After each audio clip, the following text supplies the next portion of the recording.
Anyway, speaking of kayamanan. Yes, opo. Eto, nagsalita naman si Kamanggagawa Party List, Eli San Fernando. Sabi niya, puro palaban to palaban to. Tayo ay gusto natin transparency Opo. and accountability. Kaya nga meron tayong impeachment kay Yes. VP Sara. Opo. At pinabubukas natin yung mga SALN, yung mga bank deposits, di ba? Opo. Eh bakit hindi tayo lahat? Di ba? Di ba? Dapat walang Tama luluso. naman, Tama. Tama yan, sir. Kasi sabi nila, bakit si VP lang? Selective talaga.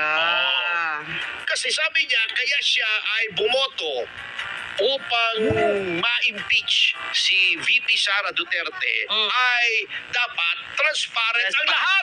Ang lahat. Hindi lang si VP.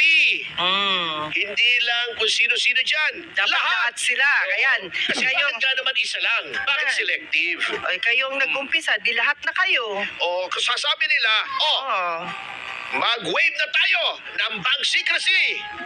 Ilabas na natin lahat ng mga sali natin. Kasi tinatago Opo. Try mo, pumunta ka sa Secretary General ng Congress at humingi ka ng kopya ng sali ng kahit sinong kongresista. May magbibigay ba? Wala. Bakit? Ayun, Sasabihin gumagbigay. ng Secretary General, Malaysia and Pakistan. Alam mo yung Malaysia and Pakistan? Pakay ko sa kanila. Malay ko sa kanila. Malay ko at pakialam ko. Yan. Ay, grabe.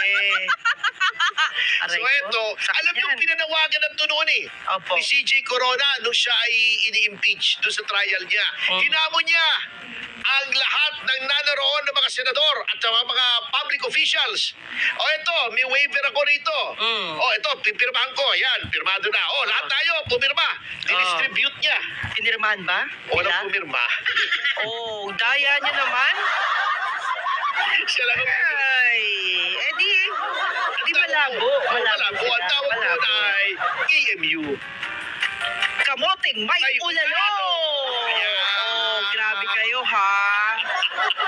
Pero alam mo, attorney, pag ganyan ang ganyan na nangyayari sa bansa natin, nakakatulog pa ba sila? Abay siguro, Ay, parang ano, walang eyebags Wala yung mga facelift. Ay, grabe.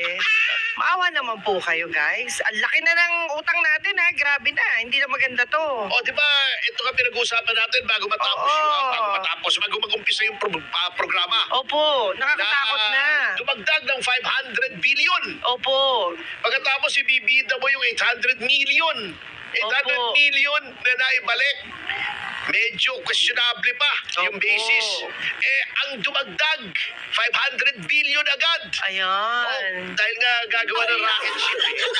Dahil sa rocket ship. Ano po iba nating utang? Ang laki naman. Sino kanino nag-isip ng rocket ship? Alam mo, may duda ko. Palagay ko si Larry ka doon. Puro rocket ang nasa isip. Ganun ba yung ibig sabihin mo? Ay, ewan ko, ha? Ay, hindi Hindi ganon. Kasi, di ba, Daw Presidential ng mga Advisor on netizen. Poverty Alleviation. Sa Wala naman netizen yata yan. na ipayo. Di ba ngayon naghihirap parami. Ang sinasabing mahirap sila. Anong ginagawa ng Presidential Advisor on Poverty Alleviation? Wale! Ayan. Kabila nitong pataas na utang. Opo. Yun ang At nakakatakot. palalang ekonomiya. Anong ginagawa Ninyo! ulit sa yung mga kalaban sa politika? Yan. Si Alan Peter ang pinupuno. Ano Tsaka ba naman yan? si Senator Pia Cayetano. Etong sinasabing Southeast Asian Games. Bakit si Alan Peter? Bakit siya na? At pumirma po dyan yung BCDA chairman si Vince Dizon with MTD Capital Berhad. Uulitin Ayan na. ko Ayan sa na. mga nakamis. Yan pong kontratang yan na di umano 8.5 billion lang daw. Ganito Kinover ng JVA, Joint Venture Agreement. Okay. Sasabihin ko sa inyo kung bakit. Why? Mamaya. Ang joint venture agreement, ganito yan. Halimbawa tayong dalawa. Opo. joint venture. May Opo. lupa ka. Aha. May pera ako. Aha.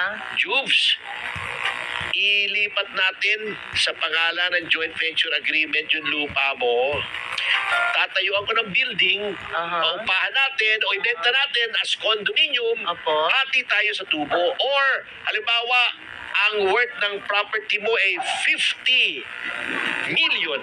Okay. Ang structure na Magkano? gagawin Mm. ay 100 million. Mm. So, yun ang proportion natin. Okay. Halimbawa, 30 million yung lupa at 70 million yung gagawin. 70-30 tayo. 70-30. Depende sa halaga. Ah. Ganun ang joint venture. Opo. So, under this joint venture, gagawa ng mga sports facilities ng MTD Capital Berhad yung 40 hectares na Wow. lupa sa doon sa PCDA. Opo. Okay. Sa halagang 8.5 billion. So dapat yun ang ambag ng MTD. Ang ambag Oh. ng PCDA ay 40 hectares na lupa. Ang laki. Okay. So far so Okay. good. Okay. Okay. 40 Anong naging hectares. problema? Number one, hindi naman pala naglagay ng fresh money yung MTD Capital Berhad. Ah. Inutang sa Development Bank of the Philippines. Oo. Ay, kagaling. Pera din natin. Hindi naman nagpasok Ano ba ng yan? pera. Niluto tayo sarili nating mantika? Yun, nadali mo.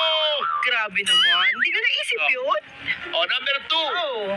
dapat yun, joint venture agreement. Halimbawa, Opo. 25 Tama years, po. 30 years. Parang yung ginagawa na Ayala, di ba? Ayun. Ayala style. Yun, yung properties at the end of the term ng joint venture, doon na yun sa may-ari ng lupa kasi hindi mo naman pwedeng dalhin. Opo, yun, hindi di ba? pwedeng dalhin. Oo. Matik Or, na yun. yan ay nagbibilong doon sa mga binentahan. Opo. Depende sa JVA. Pwede. Ito, ibang klase. Sabi ng BCDA, Mm. yung ginawa mo mga structure, babayaran namin ng 2.2 billion per year for 5 years. Magkano total nun? 2.2 times 5. 11 billion. Oh. Teka muna, akala ko pa 8.5 lang yung halaga. Oo Bakit nga. babayaran mo yung MTD Ba't Capital napon Berhad? ka? Bakit Bakit ganun? may tubo agad siya? Sa JPA, hindi garantisado ang tubo. Number 3, yung agreement na ililipat after 5 years sa BCDA, yung mga ginawang mga buildings. Oh. Hindi po yun joint venture. Yun ay build transfer scheme. Pag joint venture kasi, subject lamang sa Swiss Challenge. Mm. Yan. Ibig sabihin, ako yung MTD. Opo. Unsolicited ito.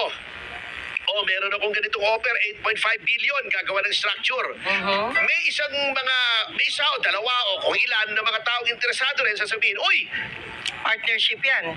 hindi, teka Hindi. muna. Okay. Sabihin nila, uy, may offer ako sa'yo, mas maganda sa MTD, 9 billion. Ah. Swiss Challenge ang tawag doon. Ako na kunin mo, 9 billion. Kasi pinapublish yan eh, Opo. yung JVA. Opo. Ibig sabihin, mas mahirap gawin. Kasi meron ng presyo, Ah. 8.5. Oo. Kailangan mas mataas doon sa presyong yon. Oh. Kung bill transfer scheme, public bidding, mas Opo. mahirap. May pagdadaanan kang proseso. Marami, oo. Mas mahigpit.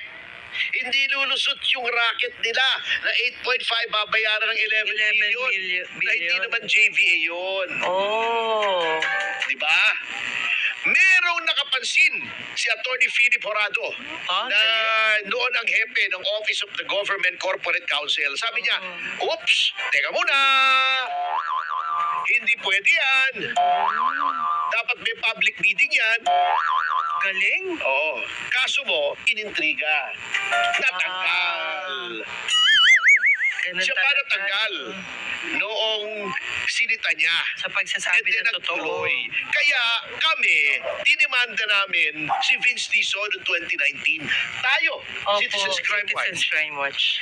Kung sa tingin namin noon ay may kasalanan si Alan Peter Cayetano bilang chairman ng Philippine Sea Games Organizing Committee Okay. o PHISOC. Okay. Ba't ganun? Philippine Philippine PHI SIA Games or PISOC nga, tama, Oh, PISOC, PISOC. okay. Ano ko PISOC, iba na. Oh. Oo. Anyway, sa tingin namin may kinalaman siya rito sa kalokohan ito. Eh di, sinama namin siya. Oh. Wala tayong sinasanto. Wala. Lopez nga, gabinete ni Pangulong Duterte. Magamat supporters tayo ni Pangulong Duterte, dinimanda natin si Vince Dizon. Opo. Tao ni Pangulong Duterte noon. Opo. Siyempre, bumaliktad na ngayon. Dinimanda natin. Dapat dinimanda natin si Alan Peter. Ayun. Eh, hindi natin Hindi siya kasali. Kasi hindi siya kasali. Hindi siya Pagkatapos, etong si Lacson na kapag yung mga kaalyado niya sa Malacanang ang imbestigahan, Oh. inipigil niya, siya yung galit na galit ngayon. Ano, di ba? Tawag doon. Bouncer ba tawag doon, attorney? Bouncer. Tagaharang.